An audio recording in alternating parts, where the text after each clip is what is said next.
in exile. On Sunday mornings, when the weather is warm enough, 20 of the neighborhood men, this in the days of short center field, play a round of 7-inning softball games, starting at 9 in the morning and ending about 1 in the afternoon. The stakes for each game, $1 a head. The umpire is our dentist, old Dr. Wolfenberg, the neighborhood college graduate, night school on High Street, but as good as Oxford to us. Among the players is our butcher, his twin brother, our plumber, the grocer, the owner of the service station where my father buys his gasoline, all of them ranging in age from 30 to 50, though I think of them not in terms of their years, but only as the men. In the on-deck circle, even at the plate, they roll their jaws on the stumps of soggy cigars. Not boys, you see, but men. Belly, muscle, forearms black with hair, bald domes. And then the voices they have on them. Cannons you can hear go off from as far away as our front stoop a block away.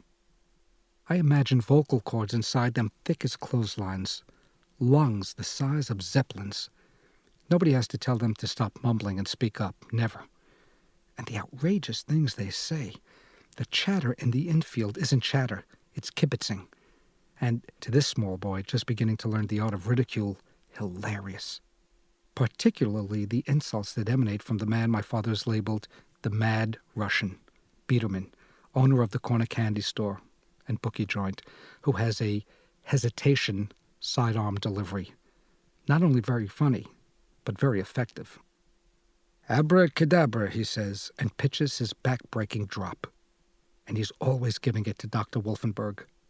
A blind ump? Okay, but a blind dentist? The idea causes him to smote his forehead with his glove. Play ball, comedian, calls Dr. Wolfenberg, very Connie Mack in his perforated two-tone shoes and Panama hat. Start up the game, Biederman, unless you want to get thrown out of here for insults.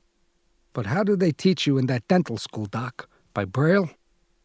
Meanwhile, all the way from the outfield comes the badinage of one who in appearance is more cement mixer than Homo sapiens. The prince of the produce market, Ali Sokolow. The pisk he opens on him, as my mother would put it. For half an inning, the invective flows in toward home plate from his position in deep center field, and then when his team comes to bat, he stations himself in the first base coaching box, and the invective flows uninterruptedly out in the opposite direction. And none of it has anything to do with any contretemps that may actually be taking place on the field. Quite the opposite. My father, when he's not out working on Sunday mornings, comes by to sit and watch a few innings with me. He knows Ali Sokolow, as he knows many of the players, since they were all boys together in the Central Ward, before he met my mother and moved to Jersey City. He says that Ali has always been like this, a real showman. When Ali charges in toward second base, screaming his gibberish and double talk in the direction of home plate, where there isn't even a batter as yet, where Dr. Wolfenberg is merely dusting the plate with the whisk broom he brings to the game, the people in the stands couldn't be more delighted. They laugh, they clap, they call out, "You tell him, Ali, you give it them, Sokolow." And invariably, Dr. Wolfenberg, who takes himself a little more seriously than your ordinary non-professional person, and is a German Jew to boot, holds up his palm, halting an already Sokolow-stopped game, and says to Biederman, "Will you please get that Meshuggah back in the outfield?" I tell you, they are an endearing lot. I sit in the wooden stands alongside first base, inhaling that sour springtime bouquet in the pocket of my fielder's mitt, sweat, leather, Vaseline, and laughing my head off.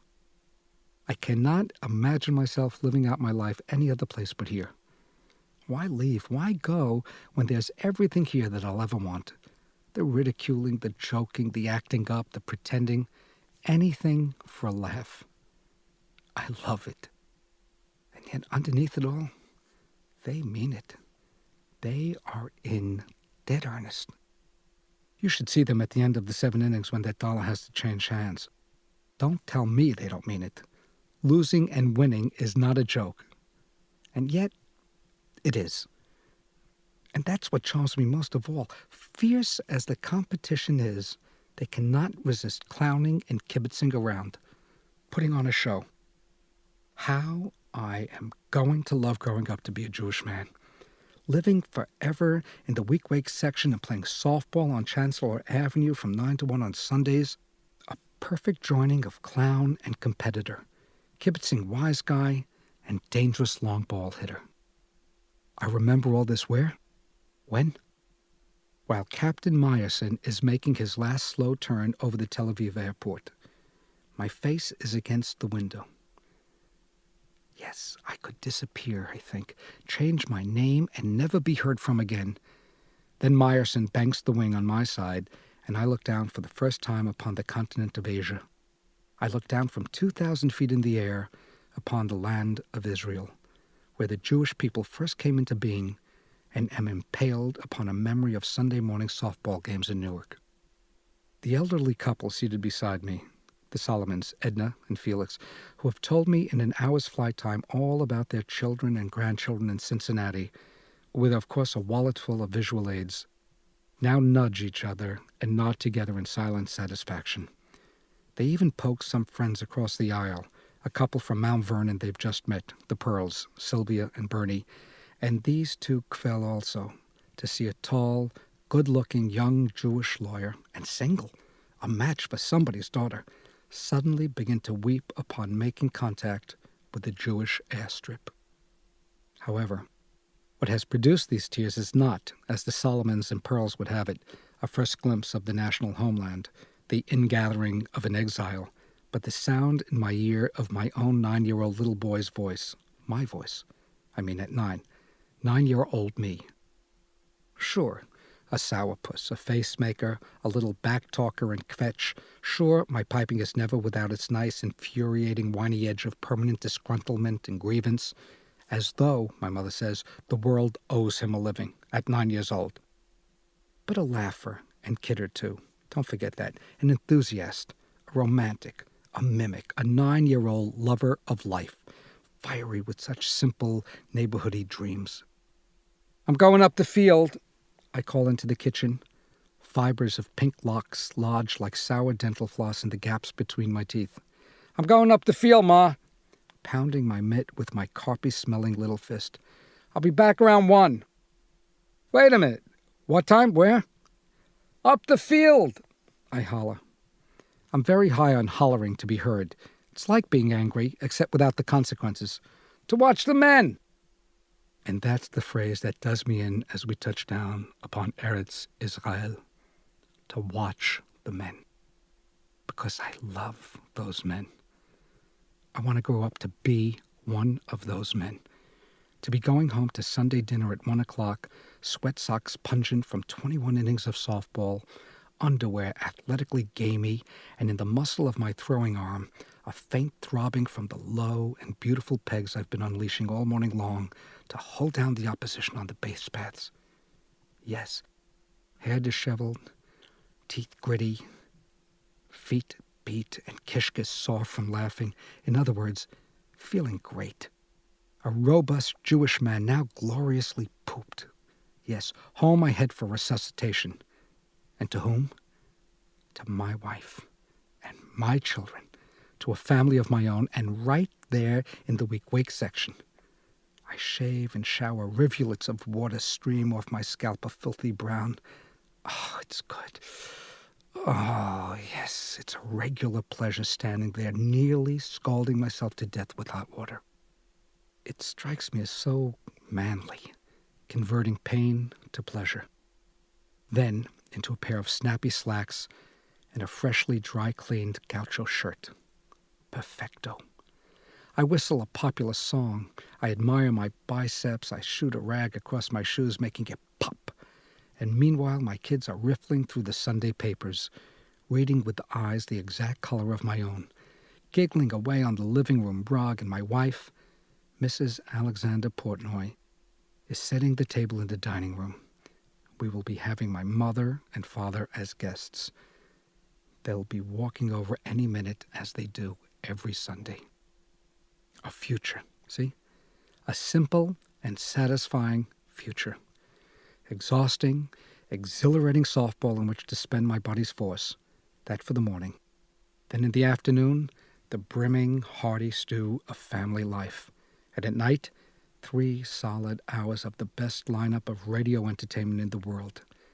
Yes, as I delighted in Jack Benny's trips down to his vault in the company of my father, and Fred Allen's conversations with Mrs. Nussbaum, and Phil Harris's with Frankie Remley, also shall my children delight in them with me, and so unto the 100th generation. And then, after Kenny Baker, I double-lock the front and back doors, turn off all the lights, check and, as my father does, double-check the pilot on the gas range so that our lives will not be stolen from us in the night. I kiss goodnight my pretty sleepy daughter and my clever sleepy son, and in the arms of Mrs. A. Portnoy, that kind and gentle, and in my sugary but modest fantasy, faceless woman, I bank the fires of my abounding pleasure. In the morning, I'm off to downtown Newark, to the Essex County Courthouse, where I spend my workdays seeking justice for the poor and the oppressed. Our 8th grade class visits the courthouse to observe the architecture. Home, and in my room that night, I write in my fresh new graduation autograph album under your favorite motto, "Don't step on the underdog." My favorite profession, lawyer. My favorite hero, Tom Paine and Abraham Lincoln. Lincoln sits outside the courthouse in Gutzon Borglum's bronze, looking tragic and fatherly. You just know how much he cares. A statue of Washington, standing erect and authoritarian in front of his horse, overlooks Broad Street. It's the work of J. Massey Rind. We write the second unnamed-like name of a sculptor in our notebooks. Our art teacher says that the 2 statues are the city's pride, and we head off in pairs for the paintings at the Newark Museum. Washington, I must confess, leaves me cold. Maybe it's the horse, that he's leaning on a horse. At any rate, he is so obviously a goy. But Lincoln, I could cry. Look at him sitting there, so oisgemischt. How he labored for the downtrodden, as will I. A nice little Jewish boy? Please. I am the nicest little Jewish boy who ever lived. Only look at the fantasies, how sweet and savior-like they are. Gratitude to my parents, loyalty to my tribe, devotion to the cause of justice. And, what's so wrong? Hard work in an idealistic profession, games played without fanaticism or violence, games played among like-minded people and with laughter, and family forgiveness and love. What was so wrong with believing in all that? What happened to the good sense I had at 9, 10, 11 years of age? How have I come to be such an enemy and flayer of myself? And so alone, oh, so alone. Nothing but self, locked up in me. Yes, I have to ask myself, as the airplane carries me, I believe, away from my tormentor, what has become of my purposes, those decent and worthwhile goals? Home? I have none. Family? No. Things I could own just by snapping my fingers, so why not snap them and get on with my life?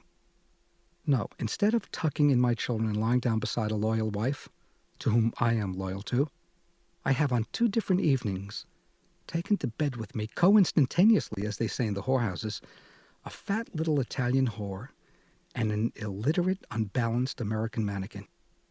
And that isn't even my idea of a good time, damn it. What is? I told you, and I meant it, sitting at home, listening to Jack Benny with my kids, raising intelligent, loving, sturdy children, protecting some good woman, dignity, health, love, industry, intelligence, trust, decency, high spirits, compassion. What the hell do I care about sensational sex? How can I be floundering like this over something so simple, so silly as pussy? How absurd that I should have finally come down with VD. At my age, because I'm sure of it. I have contracted something from that Lena. It's just a matter of waiting for the Schenker to appear. But I won't wait. I can't. In Tel Aviv, a doctor, first thing, before the Schenker or the blindness sets in. Only what about the dead girl back at the hotel? For she will have accomplished it by now, I'm sure. Thrown herself off the balcony in her underpants, walked into the sea and drowned herself wearing the world's tiniest bikini. No, she'll take hemlock in the moonlit shadows of the Acropolis in her Balenciaga evening gown. That empty-headed, exhibitionistic, suicidal twat. Don't worry, when she does it, it'll be photographable. It'll come out looking like an ad for ladies' lingerie. There she'll be, as usual, in the Sunday magazine section, only dead. I must turn back before I have this ridiculous suicide forever on my conscience. I should have telephoned Harpo. I didn't even think of it. Just ran for my life. Gotten her to a phone to talk to her doctor. But would he have talked? I doubt it. That mute bastard, he has to, before she takes her unreversible revenge. Model slits throat in amphitheater. Medea, interrupted by suicide. And they'll publish the note they find, more than likely in a bottle stuffed up her snatch. Alexander Portnoy is responsible. He forced me to sleep with a whore, and then wouldn't make me an honest woman. Mary Jane Reed. Thank God the moron can't spell. It will all be Greek to those Greeks. Hopefully. Running away in flight, escaping again, and from what? From someone else who would have me a saint, which I ain't, and do not want or intend to be? No, any guilt on my part it's comical. I will not hear of it if she kills herself, but that's not what she's about to do. No, it'll be more ghastly than that. She's going to telephone the mayor, and that's why I'm running. But she wouldn't. But she would. She will. More than likely already has. Remember, I'll expose you, Alex. I'll call long distance to John Lindsay. I'll telephone Jimmy Breslin. And she's crazy enough to do it. Breslin, that cop. That precinct station genius. Oh, Jesus. Let her be dead, then. Jump, you ignorant, destructive bitch. Better you than me. Oh, sure. All I need is she should start telephoning around to the wire services. I can see my father going out to the corner after dinner, picking up the Newark News, and at long last, the word scandal, printed in bold type above a picture of his darling son. Or turning on the 7 o'clock news to watch the CBS correspondent in Athens interviewing the monkey from her hospital bed. Portnoy, that's right. Capital P, then O, then I think R. Oh, I can't remember the rest, but I swear on my wet pussy, Mr. Rudd, he made me sleep with a whore. No, I am not exaggerating. Think a moment about the character, or absence of same. Remember Las Vegas? Remember her desperation? Then you see that this wasn't just my conscience punishing me. No, whatever revenge I might imagine, she could imagine too. And will yet. Believe me, we have not heard the last of Mary Jane Reed. I was supposed to save her life and didn't. Made her sleep with whores instead, so don't think we've heard the last word from her. And there, to cause me to kick my ass even more, there, all blue below me, the Aegean Sea. The pumpkin's Aegean. My poetic American girl, Sophocles, long ago. Oh, pumpkin, baby, say it again. Why would I want to do a thing like that? Somebody who knew who she was, psychologically so intact as not to be in need of salvation or redemption by me, not in need of conversion to my glorious faith. The poetry she used to read to me at Antioch, the education she was giving me in literature, a whole new perspective, an understanding of art and the artistic way. Oh, why did I ever let her go? I can't believe it. Because she wouldn't be Jewish? The eternal note of sadness? The turbid ebb and flow of human misery? Only, is this human misery? I thought it was going to be loftier, dignified suffering, meaningful suffering, something perhaps along the line of Abraham Lincoln. Tragedy, not farce. Something a little more Sophoclean was what I had in mind. The great emancipator and so on. It surely never crossed my mind that I would wind up trying to free from bondage nothing more than my own prick. Let my Peter go. There. That's Portnoy's slogan. That's the story of my life, all summed up in 4 heroic, dirty words. It's a travesty. My politics descended entirely to my putts. Jerk-off artists of the world, unite. You have nothing to lose but your brains. What the freak I am. Lover of no one and nothing. Unloved and unloving. And on the brink of becoming John Lindsay's Profumo. So it seemed. An hour out of Athens. Tel Aviv, Jaffa, Jerusalem, Beersheba, the Dead Sea, Saddam, Ein Gedi, then north to Caesarea, Haifa, Akko, Tiberias, Safed, the Upper Galilee, and always it's more dreamy than real. Not that I courted the sensation either. I've had enough of the improbable with my companion in Greece and Rome. No, to make some sense out of the impulse that had sent me running aboard the El Al flight to begin with, to convert myself from this bewildered runaway into a man once again, in control of my will, conscious of my intentions, doing as I wished, not as I must. I set off traveling about the country as though the trip had been undertaken deliberately, with forethought, desire, and for praiseworthy, if conventional reasons. Yes, I would have, now that I was unaccountably here, what is called an educational experience. I would improve myself, which is my way, after all. Or was, wasn't it? Isn't that why I still read with a pencil in my hand? To learn? To become better? Than whom?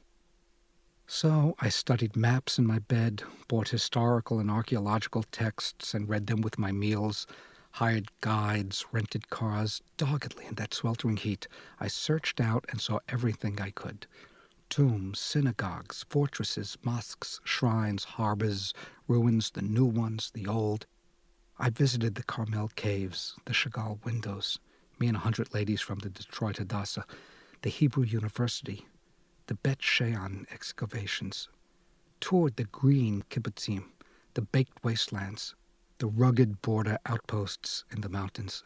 I even climbed a little ways up Masada, under the full artillery fire of the sun. And everything I saw, I found I could assimilate and understand. It was history, it was nature, it was art. Even the Negev, that hallucination, I experienced as real and of this world. A desert. No. What was incredible and strange to me, more novel than the Dead Sea, or even the dramatic wilderness of Sin, where for an eerie hour I wandered in the light of the bleaching sun, between white rocks where, I learned from my guidebook, the tribes of Israel wandered for so long, where I picked up as a souvenir, and have in fact right here in my pocket, such a stone as my guide informed me Zipporah used to circumcise the son of Moses. What gave my entire sojourn the air of the preposterous was one simple but wholly, to me, implausible fact. I am in a Jewish country. In this country, everybody is Jewish. My dream begins as soon as I disembark. I'm in an airport where I've never been before, and all the people I see, passengers, stewardesses, ticket sellers, porters, pilots, taxi drivers, are Jews. Is that so unlike the dreams that your dreaming patients recount? Is that so unlike the kind of experience one has while asleep? But awake, who ever heard of such a thing? The writing on the walls is Jewish. Jewish graffiti. The flag is Jewish. The faces are the faces you see on Chancellor Avenue. The faces of my neighbors, my uncles, my teachers, the parents of my boyhood friends.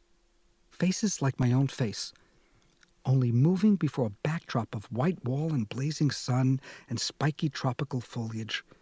And it ain't Miami Beach either, no. The faces of Eastern Europe, but only a stone's throw from Africa. In their short pants, the men remind me of the head counselors at the Jewish summer camps I worked at during college vacations. Only this isn't summer camp either. It's home. These aren't Newark High School teachers off for 2 months with a clipboard and a whistle in the Hopatcong Mountains in New Jersey. These are, there's no other word, the natives. Returned. This is where it all began. Just been away on a long vacation, that's all. Hey, here we're the Wasps. My taxi passes through a big square surrounded by sidewalk cafes such as one might see in Paris or Rome. Only the cafes are crowded with Jews. The taxi overtakes a bus. I look inside its windows. More Jews, including the driver, including the policeman up ahead directing traffic. At the hotel, I ask the clerk for a room. He has a thin mustache and speaks English as though he were Ronald Colman. Yet he's Jewish too. And now the drama thickens. It's after midnight. Earlier in the evening, the promenade beside the sea was a gay and lively crush of Jews. Jews eating ices, Jews drinking soda pop, Jews conversing, laughing, walking together arm in arm. But now as I start back to my hotel, I find myself virtually alone. At the end of the promenade, which I must pass beyond to reach my hotel, I see 5 youths smoking cigarettes and talking. Jewish youths, of course. As I approach them, it becomes clear to me that they've been anticipating my arrival.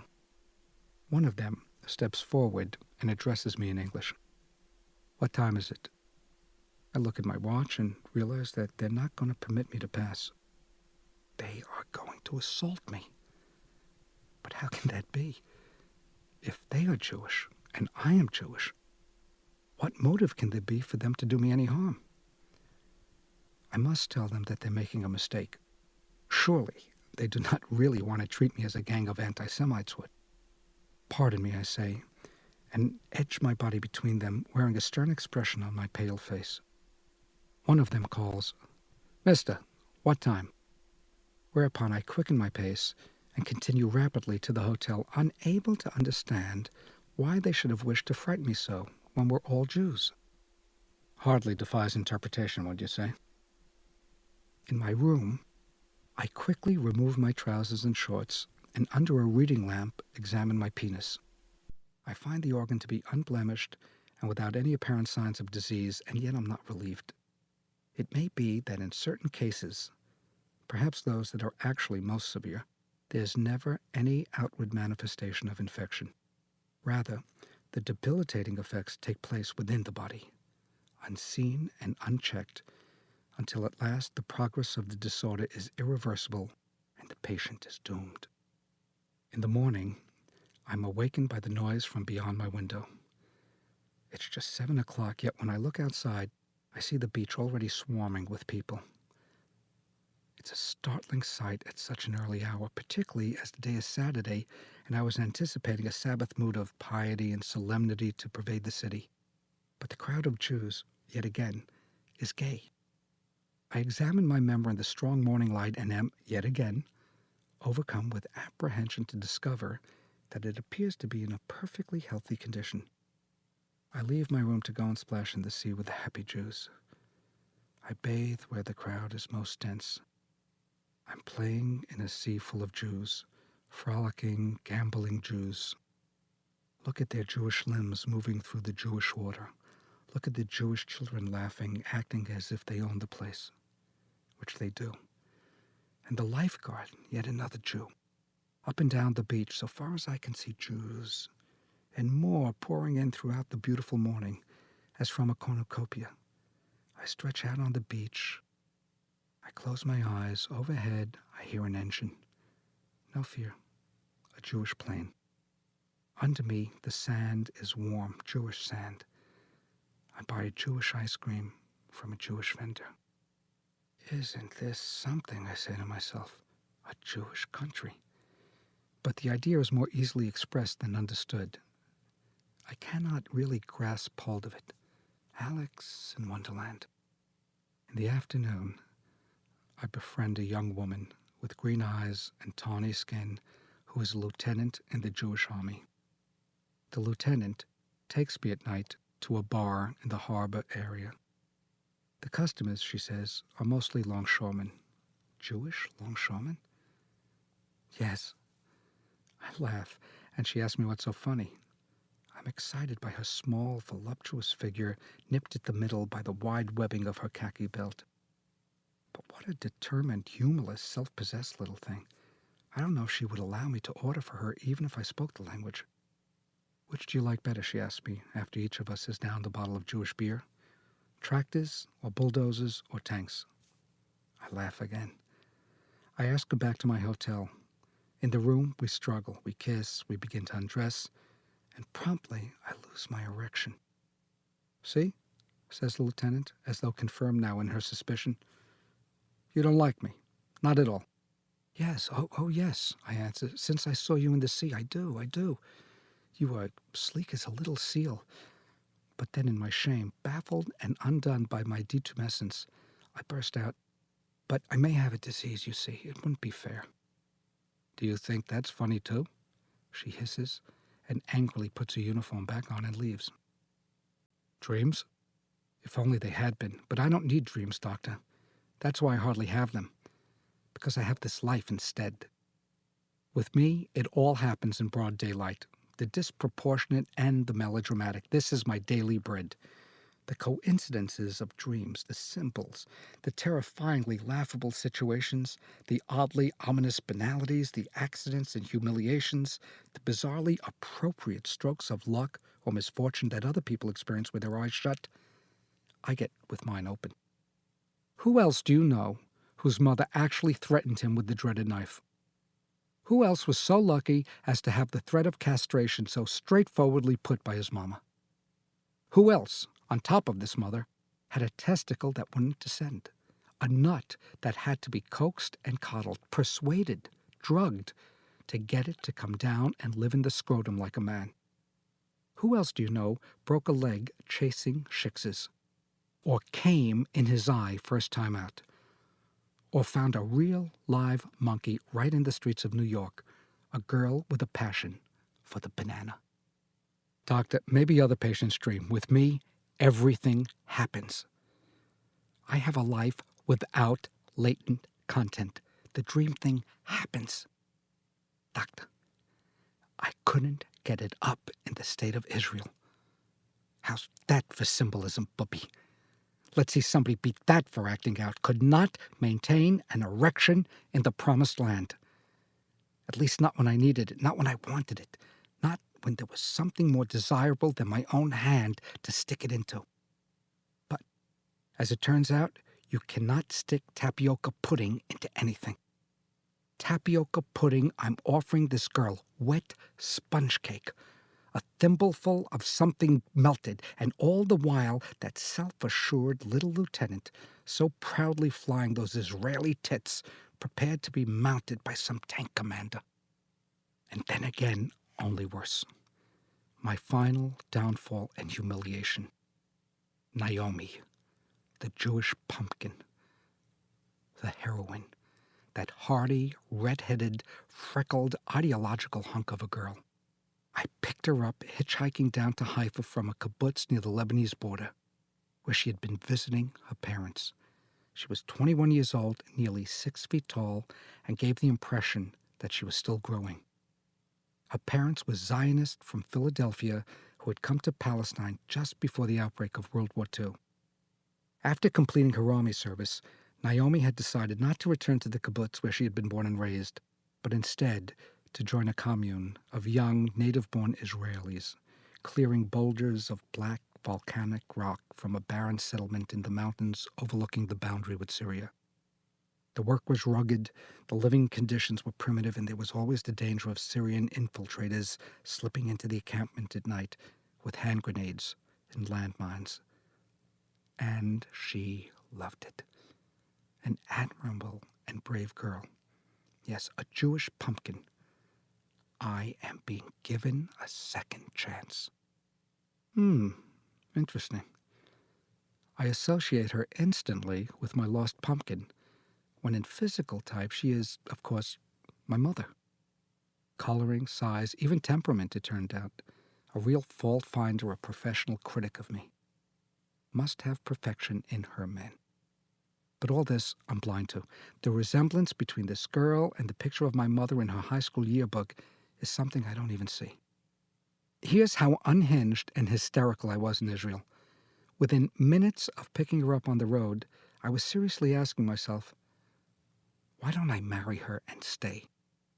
Why don't I go up to that mountain and start a new life?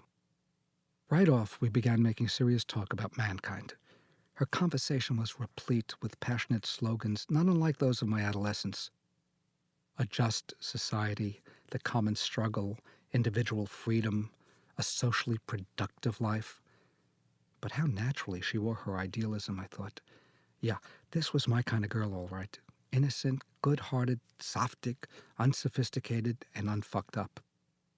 Of course, I don't want movie stars and mannequins and whores, or any combination thereof. I don't want a sexual extravaganza for a life, or a continuation of this masochistic extravaganza I've been living either. No, I want simplicity. I want health. I want her. She spoke English perfectly, if a little bookishly, just a hint of some kind of general European accent. I kept looking at her for signs of the American girl she would have been had her parents never left Philadelphia. This might have been my sister, I think. Another big girl with high ideals. I can even imagine Hannah having emigrated to Israel had she not found Morty to rescue her. But who was there to rescue me? My shikses? No. I rescued them. No, my salvation is clearly in this Naomi. Her hair is worn like a child's, in 2 long braids.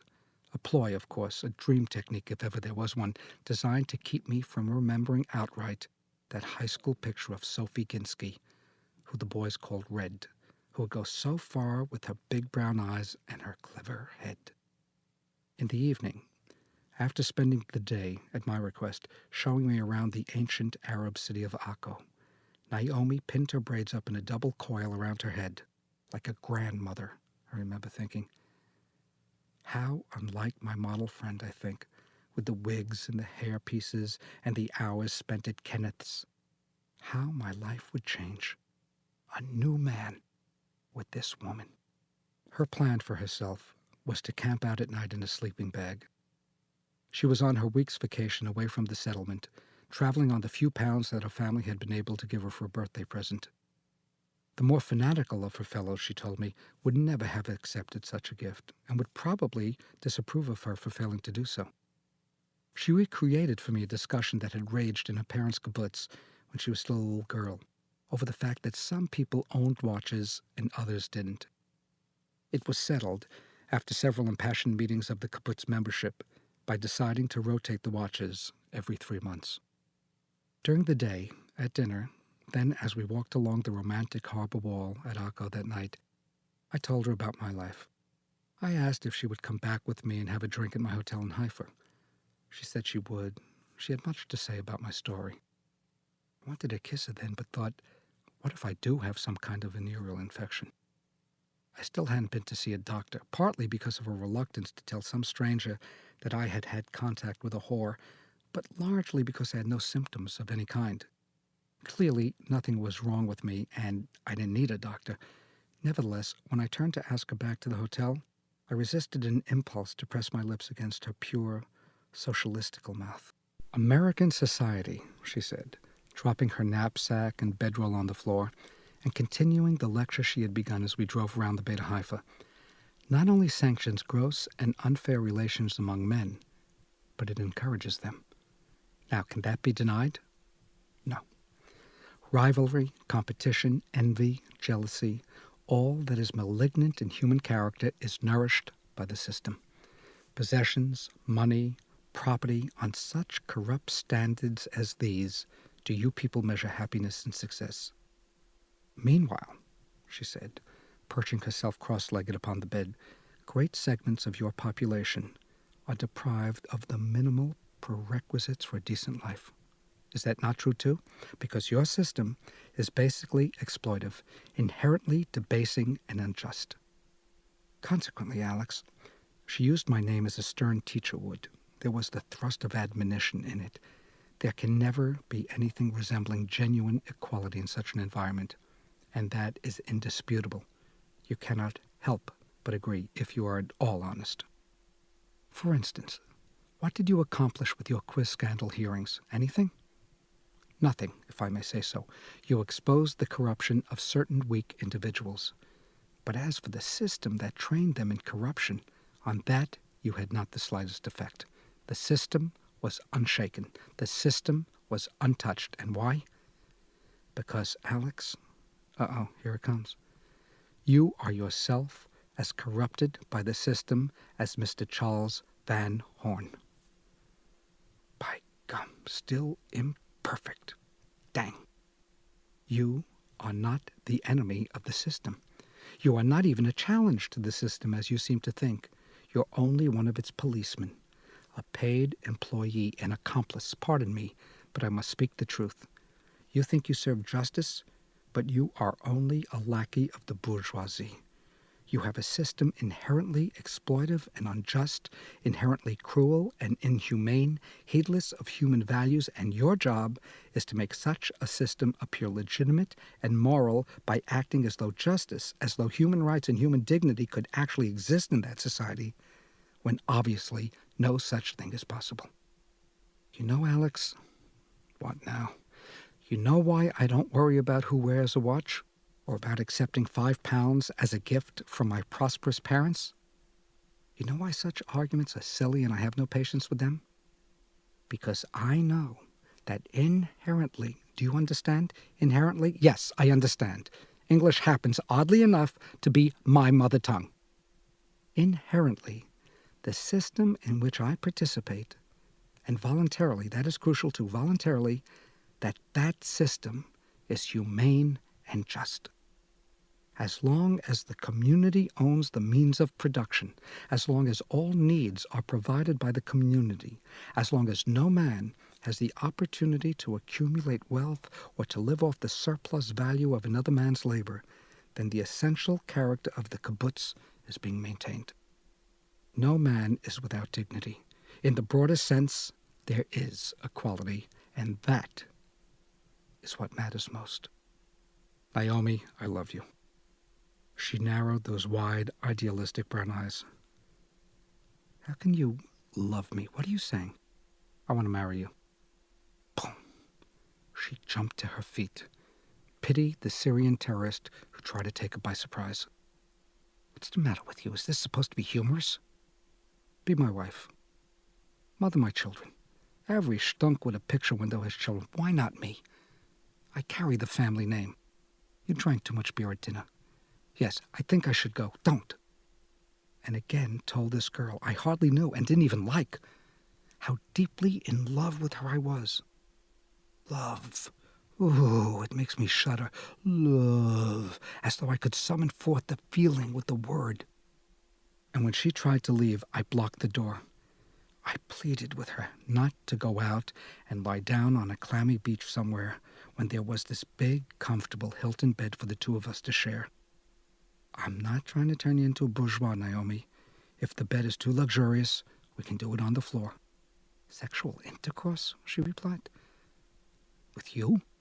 Yes, with me. Fresh from my inherently unjust system. Me, the accomplice. Yes, imperfect Portnoy. Mr. Portnoy, excuse me, but between your silly jokes, if that's even what they are, here a little struggle took place as I rushed her at the side of the bed. I reached for her breast, and with a sharp upward snap of the skull, she butted me on the underside of the jaw. Where the hell did you learn that? I cried out. In the army? Yes. I collapsed into my chair. That's some training to give to girls. Do you know, she said, and without a trace of charity, there is something very wrong with you. My tongue is bleeding, for one. You are the most unhappy person I have ever known. You're like a baby. No, not so. But she waved aside any explanation I may have had to offer and began to lecture me on my shortcomings as she had observed them that day. The way you disapprove of your life, why do you do that? It's of no value for a man to disapprove of his life the way that you do. You seem to take some special pleasure, some pride in making yourself the butt of your own peculiar sense of humor. I don't believe you actually want to improve your life. Everything you say is somehow always twisted, some way or another to come out funny. All day long the same thing. In some little way or other, everything is ironical or self-depreciating. Or self-depreciating? Self-deprecating, self-mocking. Exactly. And you are a highly intelligent man. That is what makes it even more disagreeable. The contribution you could make. Such stupid self-deprecation. How disagreeable. Oh, I don't know, I said. Self-deprecation is, after all, a classic form of Jewish humor. No, not Jewish humor. No, ghetto humor. Not much love in that remark, I'll tell you. By dawn, I had been made to understand that I was the epitome of what was most shameful in the culture of the diaspora. Those centuries and centuries of homelessness had produced just such disagreeable men as myself. Frightened, defensive, self-deprecating, unmanned, and corrupted by life in the Gentile world. It was diaspora Jews, just like myself, who had gone by the millions to the gas chambers without ever raising a hand against their persecutors, who did not know enough to defend their lives with their blood. The diaspora. The very word made her furious. When she finished, I said, "Wonderful. Now let's fuck." "You are disgusting." "Right. You begin to get the point, gallant sobber. You go be righteous in the mountains, okay? You go be a model for mankind, fucking Hebrew saint."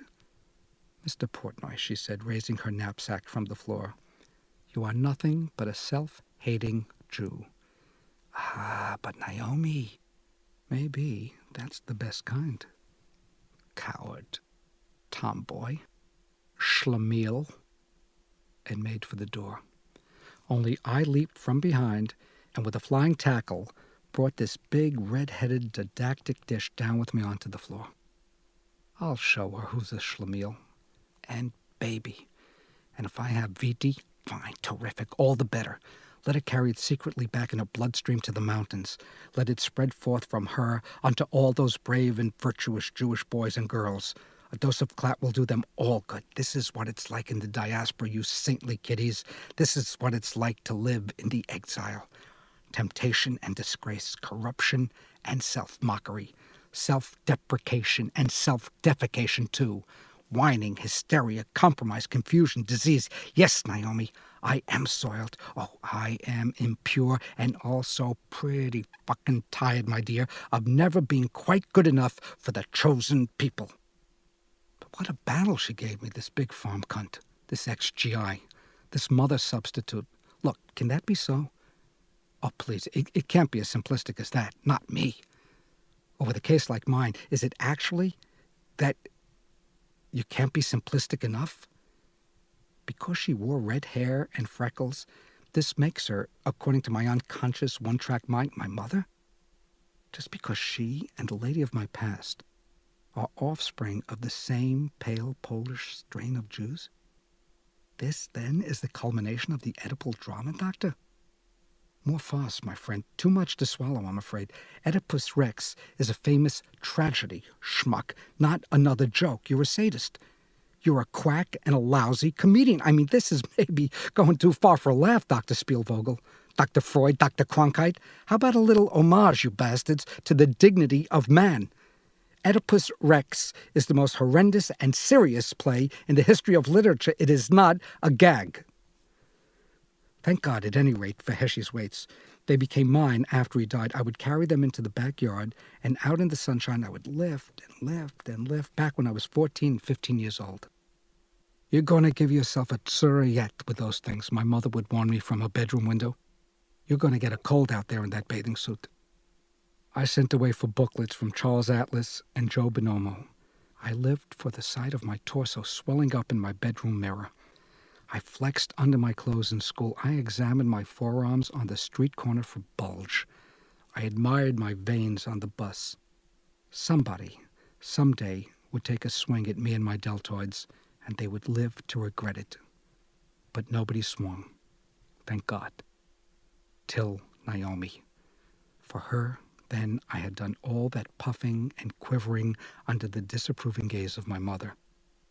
That isn't to say that she still didn't have it over me in the calves and the thighs, but in the shoulders and chest I had the edge, and forced her body down beneath me and shut my tongue into her ear, tasting there the grit of our day's journey, all that holy soil. "Oh, I am gonna fuck you, Jew girl," I whispered evilly. "You are crazy," and heaved up against me with all her considerable strength. "You are a lunatic on the loose." "Oh, no," I told her, growling from my throat. "Oh, no. You got a lesson to learn, Naomi," and pressed hard to teach my lesson. "Oh, you virtuous Jewess." The tables are turned, Satskala. "You on the defensive now, Naomi, explaining your vaginal discharge to the entire kibbutz. You think they got worked up over those watches? Wait till they get a whiff of this. Oh, what I wouldn't give to be at that meeting when you get arraigned on the charge of contaminating the pride and future of Zion. Then perhaps you'll come to have the proper awe for us fallen psychoneurotic Jewish men. Socialism exists, but so do spirochetes, my love. So here's your introduction, dear, to the slimier side of things. Down with these patriotic khaki shorts. Spread your chops, blood of my blood. Unlock your fortressy thighs, open wide that messianic Jewish hole. Make ready, Naomi. I am about to poison your organs of reproduction. I am about to change the future of the race." But of course I couldn't. Licked her ear holes, sucked at her unwashed neck, sank my teeth into the coiled braids of hair, and then, even as resistance may actually have begun to recede under my assault, I rolled off of her and came to rest, defeated, against the wall on my back. "It's no good," I said. "I can't get a hard-on in this place." She stood up, stood over me, got her wind, looked down. It occurred to me that she was going to plant the sole of her sandal on my chest, or maybe proceed to kick the shit out of me. I remembered myself as a little schoolboy pasting all those reinforcements into my notebook. How has it come to this? "Impotent in Israel, da-da-da," to the tune of Lullaby in Birdland. "Another joke?" she asked. And another, and another. Why disclaim my life? Then she said a kind thing. She could afford to, of course, way up there. "You should go home." "Oh, sure, that's what I need. Back into the exile." And way up there she grinned. That healthy, monumental sabra, the work-molded legs, the utilitarian shorts, the battle-scarred buttonless blouse, the beneficent, victorious smile. And at her crusty, sandaled feet, this what? This son, this boy, this baby. Alexander Portnoy. Oi. "Look at you," I said. "Way up there. How big women are. Look at you, how patriotic. You really like victory, don't you, honey? Know how to take it in your stride. Wow, are you guiltless. Terrific. Really, an honor to have met you. Look, take me with you, heroine, up to the mountain. I'll clear boulders till I drop if that's what it takes to be good. Because why not be good? And good, and good, and good, right? Live only according to principle, without compromise. Let the other guy be the villain, right? Let the Goyim make a shambles. Let the blame fall solely on them. If I was born to be austere about myself, so be it. A grueling and gratifying ethical life, opulent with self-sacrifice, voluptuous with restraint. Oh, sounds good. Oh, I can just taste those rocks. What do you say? Take me back with you into the pure Portnovian existence." "You should go home." "On the contrary, I should stay. Yes, stay. Buy a pair of those khaki short pants. Become a man. Do as you wish, she said. I am leaving you. No heroin, no, I cried, for I was actually beginning to like her a little. Oh, what a waste. She liked that. She looked at me very victoriously, as though I had finally confessed to the truth about myself. Screw her. I mean, not being able to fuck away at a big, healthy girl like you. She shivered with loathing. Tell me, please, why must you use that word all the time? Don't the boys say fuck up in the mountains? No, she answered condescendingly, not the way that you do. Well, I said, I suppose they're not as rich with rage as I am, with contempt. And I lunged for her leg, because never enough, never. I have to have. But have what? No, she screamed down at me. Yes, no. Then I pleaded as she began to drag me by her powerful leg across toward the door. At least let me eat your pussy. I know I can still do that. Pig. And kicked and landed, full force with that pioneer's leg just below the heart. The blow I had been angling for? Who knows what I was up to? Maybe I was up to nothing. Maybe I was just being myself. Maybe that's all I really am, a lapper of cunt, the slavish mouth for some woman's hole. Eat, and so be it.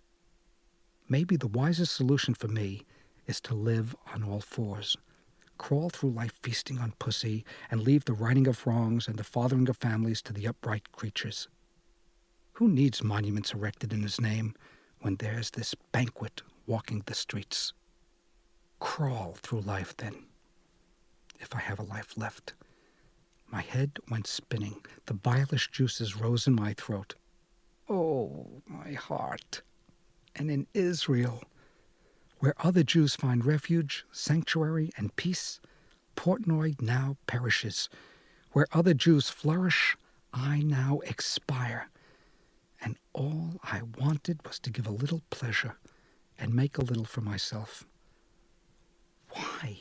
Why can I not have some pleasure without the retribution following behind like a caboose? Pig? Who? Me? And all at once it happens again. I am impaled again upon the long ago, what was, what will never be. The door slams. She is gone. My salvation.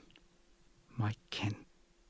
And I'm whimpering on the floor with my memories, my endless childhood, which I won't relinquish, or which won't relinquish me. Which is it? Remembering radishes, the ones I raised so lovingly in my victory garden, in that patch of yard beside our cellar door, my kibbutz. Radishes, parsley, carrots, yes, I'm a patriot too, you, only in another place, where I also don't feel at home. But the silver foil I collected, how about that? The newspapers I carted to school, my booklet of defense stamps, all neatly pasted in rows so as to smash the Axis. My model airplanes, my Piper Cub, my Hawker Hurricane, my Spitfire. How can this be happening to that good kid I was, with my love for the RAF and the Four Freedoms? My hope for Yalta and Dumbarton Oaks, my prayers for the UNO. Die? Why? Punishment for what? Impotent? For what good reason? The monkey's revenge? Of course. Alexander Portnoy, for degrading the humanity of Mary Jane Reed 2 nights running in Rome, and for other crimes too numerous to mention involving the exploitation of her cunt, you are sentenced to a terrible case of impotence. Enjoy yourself. But, Your Honor, she is of age, after all, a consenting adult. Don't bullshit me with legalisms, Portnoy. You knew right from wrong. You knew you were degrading another human being. And for that, what you did and how you did it, you are justly sentenced to a limp dick. Go find another way to hurt a person. But if I may, Your Honor, she was perhaps somewhat degraded before I met her. Need I say more than Las Vegas? Oh, wonderful defense. Just wonderful. Guaranteed to soften the court's judgment. That's how we treat unfortunates, eh, Commissioner? That's giving a person the opportunity to be dignified and human according to your definition? Son of a bitch. Your Honor, please, if I may approach the bench. What, after all, was I doing but just trying to have, a little fun, that's all. Oh, you son of a bitch. Well, why, damn it, can't I have some fun? Why is the smallest thing I do for pleasure immediately illicit, while the rest of the world rolls laughing in the mud? Pig! She ought to see the charges and complaints that are filed in my office in a single morning. What people do to one another out of greed and hatred, for dough, for power, for spite, for nothing. What they put a schwarzer through to get a mortgage on a home. A man wants what my father used to call an umbrella for a rainy day, and you ought to see those pigs go to work on him. And I mean the real pigs, the pros. Who do you think got the banks to begin to recruit Negroes and Puerto Ricans for jobs in this city, to send personnel people to interview applicants in Harlem? To do that simple thing, this pig lady, Portnoy. You want to talk pigs? Come down to the office. Take a look through my in-basket. Any morning of the week, I'll show you pigs. The things other men do and get away with, and with never a second thought. To inflict a wound upon a defenseless person makes them smile, for Christ's sakes, gives them a little lift to their day. The lying, the scheming, the bribing, the thieving, the larceny, doctor conducted without batting an eye. The indifference, the total moral indifference. They don't come down from the crimes they commit with so much as a case of indigestion. But me, I dare to steal a slightly unusual kind of a hump, and while away on my vacation, and now I can't get it up? I mean, God forbid I should tear the tag from my mattress that says do not remove under penalty of law. What would they give me for that? The chair? It makes me want to scream. The ridiculous disproportion of the guilt. May I? Will that shake them up too much out in the waiting room? Because that's what maybe I need most of all, to howl. A pure howl without any more words between me and it. This is the police speaking. You're surrounded, Portnoy. You better come out and pay your debt to society. Up society's ass, copper. 3, to come out with those hands of yours up in the air, mad dog, or else we're coming after you, guns blazing. 1, blaze, you bastard cop! What do I give a shit? I tore the tag off my mattress! 2, but at least while I lived big!